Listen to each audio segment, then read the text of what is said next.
क्या भारत में लोगों की सेहत खराब करने की कोई बड़ी प्लान्ड योजना चल रही है? क्या बड़े प्लान्ड वे में लोगों को बीमार किया जा रहा है? क्या इस साजिश में दवा बनाने वाली कंपनियां भी शामिल हैं, हॉस्पिटल भी शामिल हैं और डॉक्टर भी शामिल हैं? क्या जो लोगों की सेहत खराब हो रही है इसमें सरकारी बाबू और सरकारी अधिकारी भी शामिल हैं? आखिर पहले भारत में 99% नॉर्मल डिलीवरी होती थी, अभी 80% डिलीवरी सिजेरियन क्यों हो रही है? पहले जो बीमारियां भारत में होती थी नहीं थी, अब वो छोटे छोटे बच्चों को क्यों हो रही है? हार्ट फेलियर इतना बढ़ क्यों रहा है? हार्ट अटैक इतना क्यों बढ़ रहा है? कोलेस्ट्रॉल इतना क्यों बढ़ रहा है? डायबिटीज इतना क्यों बढ़ रही है? लोग बीमार हो रहे हैं, डॉक्टर के पास जा रहे हैं, डॉक्टर दवाई तो लिख दे रहे हैं, लेकिन ये नहीं बता रहे हैं इस बीमारी का मूल कारण क्या है। और अच्छा, डॉक्टर तो छोड़िए, संसद में भी इस पे चर्चा नहीं हो रही कि हाँ भाई इस बीमारी का मूल कारण यह है, इस बीमारी का मूल कारण यह है। आखिर क्या कारण है? हम कहते हैं prevention is better than cure, लेकिन इस सिद्धांत को लागू नहीं किया जा रहा। सबको पता है एलोपैथी क्योर करती है, एलोपैथी का काम है जब बीमारी हो जाए उसके बाद उसको ठीक कर देना।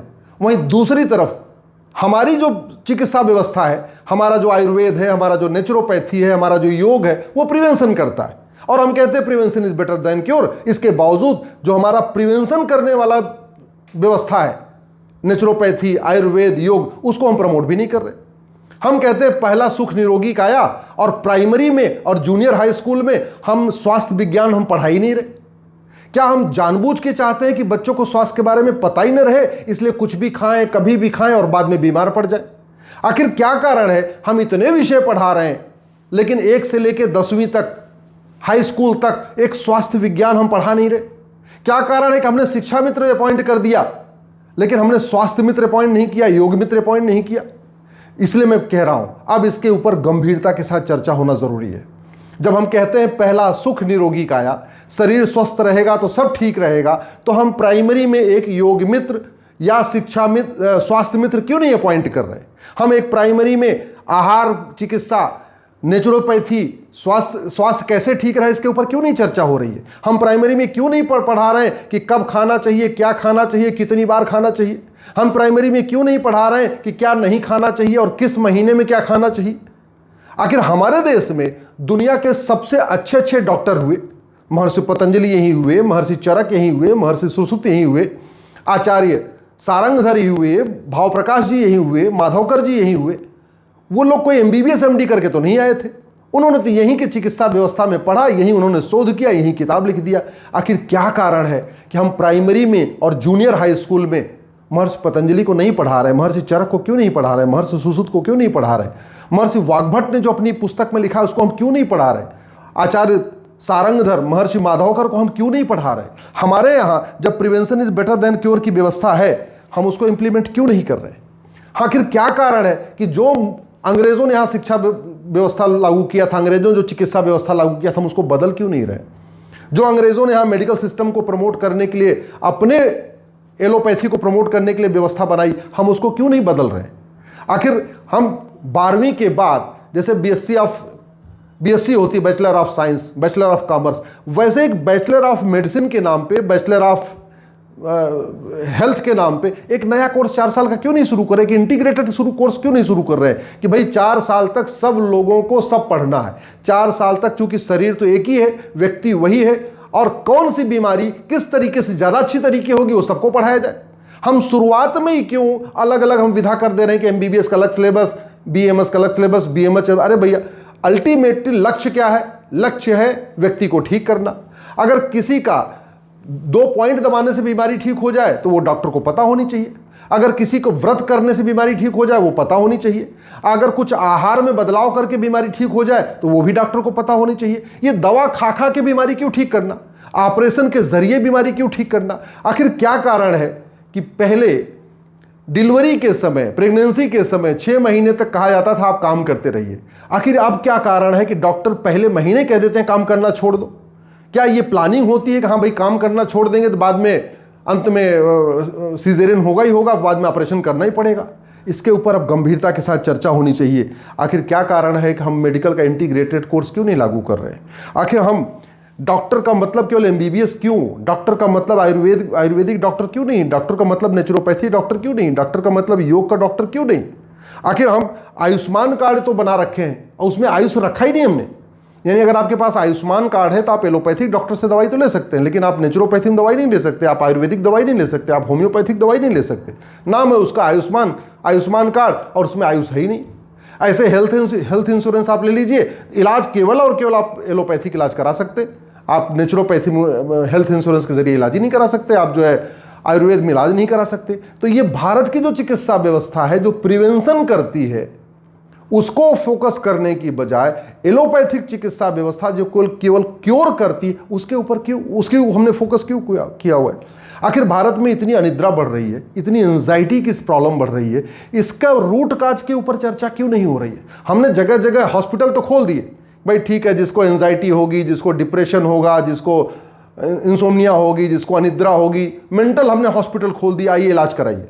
लेकिन इस बात पे चर्चा क्यों नहीं हो रही कि भारत में मेंटल प्रॉब्लम इतनी क्यों बढ़ रही है, अनिद्रा इतनी क्यों बढ़ रही है, यंग जनरेशन इतने डिप्रेशन में क्यों जा रहा है, यंग जनरेशन को इतना एंजाइटी क्यों हो रही है। दवा देना तो इसका समाधान नहीं है। अगर हम जब कोई आदमी आत्महत्या करता है तो हम पूछते भाई आत्महत्या क्यों किया। तो ऐसे जब कोई बीमारी आ रही है तो ये डॉक्टर के लिए मैंडेटरी क्यों नहीं कर रहे हैं कि उसकी वाईफाई एनालिसिस करे, पूरी एग्जामिन करके उसको ऊपर रिपोर्ट बनाए, हाँ भाई ये बीमारी इसलिए आई, बुखार इसलिए हुआ, हार्ट अटैक इसलिए हुआ, हार्ट फेलियर इसलिए हुआ, किडनी फेलियर इसलिए हुआ, इसका जो सिजेरियन करना पड़ रहा है इसलिए करना पड़ा। हम क्यों नहीं कर रहे। आखिर एक्सीडेंट होता है तो उसमें लिखा जाता है ना कि एक्सीडेंट कैसे हुआ, गाड़ी से टक्कर लगी, किससे टक्कर लगी, किससे लगी। तो वैसे जब बीमारी कोई अगर आ रही है तो उसके ऊपर चर्चा क्यों नहीं हो रही है। हम प्राइमरी का सिलेबस, जूनियर का सिलेबस हेल्थ के ऊपर क्यों नहीं फोकस कर रहे। हम ऐसी बातें क्यों नहीं सिखा रहे हैं कि भैया क्या खाना है, क्या नहीं खाना, कब नहीं खाना, किसके साथ क्या खाना। लोग खाए जा रहे हैं। जिस सीजन में जो नहीं खाना वो खा रहे, जब नहीं खाना तब खा रहे, 2 बार खाना, 3 बार खाना, 8-8 बार खा रहे। ये कौन सिखाएगा अल्टीमेटली। ये तो प्राइमरी के स्कूल में सिखाया जाएगा ना, ये तो जूनियर हाई स्कूल में सिखाया जाएगा ना, ये तो 10वीं तक सिखाया जाएगा ना।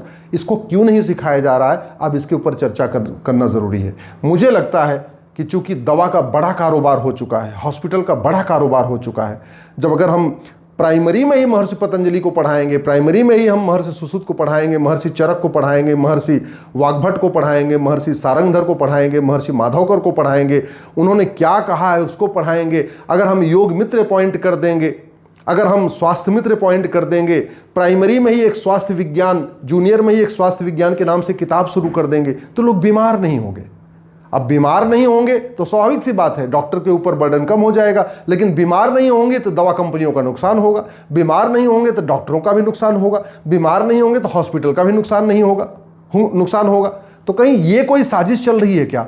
मेरा मानना है अब इसके ऊपर सबको चर्चा करना चाहिए। एक बात जरूर पूछा जाना चाहिए कि जो बीमारी पहले भारत में बिल्कुल नहीं थी उसकी बाढ़ क्यों आई है, हार्ट अटैक इतना क्यों हो रहा है, कैंसर इतना क्यों बढ़ रहा है, डिप्रेशन इतना क्यों हो रहा है, एंजाइटी इतनी क्यों हो रही है, लोग आत्महत्या इतना क्यों कर रहे हैं, लोग मेंटल प्रॉब्लम में क्यों जा रहे हैं। आखिर इतनी जो बीमारियां हैं आपकी, चाहे अस्थमा बढ़ रहा है, न्यूमोनिया बढ़ रहा है, ब्रोंकाइटिस बढ़ रहा है, हार्ट अटैक बढ़ रहा है, हार्ट फेलियर बढ़ रहा है, लंग कैंसर बढ़ रहा है, ब्रेस्ट कैंसर बढ़ रहा है। महिलाओं में पहले सुनाई नहीं पड़ता था, ब्रेस्ट कैंसर आम बात हो गई है, प्रोस्टेट कैंसर बहुत रेयर होता था, आज की डेट में आम बात हो गई है। ल्यूकेमिया बढ़ रहा है, अल्जाइमर बढ़ रहा है, पार्किंसन बढ़ रहा है, डायबिटीज बढ़ रही है, किडनी फेलियर बढ़ रहा है, बाजपन बढ़ रहा है, नपुंसकता बढ़ रही है, एक्जिमा बढ़ रहा है, कालरा बढ़ रहा है, डायरिया बढ़ रही है, हेपेटाइटिस बढ़ रही है, पीलिया बढ़ रही है, थकान बढ़ रही है, चिड़चिड़ापन बढ़ रहा है। ये क्यों हो रहा है जानते हैं? क्योंकि बहुत कुछ प्लान्ड वे में किया जा रहा है, आपको बीमार बनाया जा रहा है, जिससे आप बीमार हो, दवा खरीदो, दवा कंपनियों को फ़ायदा हो, डॉक्टर्स को फ़ायदा हो, हॉस्पिटल को फ़ायदा हो। इसलिए बीमारी की दवाई तो दी जा रही है, लेकिन बीमारी का मूल कारण नहीं बताया जा रहा है। कहते हैं prevention is better than cure, कहते हैं पहला सुख निरोगी काया, लेकिन पहला सुख निरोगी काया इसके बाद भी प्राइमरी के सिलेबस में, जूनियर हाई स्कूल के सिलेबस में न हम स्वास्थ्य विज्ञान पढ़ा रहे हैं, न आहार विज्ञान पढ़ा रहे हैं, न नेचुरोपैथी पढ़ा रहे हैं, न हम जल चिकित्सा पढ़ा रहे हैं, न सूर्य चिकित्सा पढ़ा रहे हैं। छोटे छोटे बच्चों को कैल्शियम की कमी हो रही है, विटामिन डी की कमी हो रही है, वो क्यों होती है इसको नहीं पढ़ा रहे, जिससे दवा कारोबार फलता फूलता रहे, स्वास्थ्य मंत्रालय का बजट बढ़िया बढ़ता रहे और लोग बीमार होते रहे।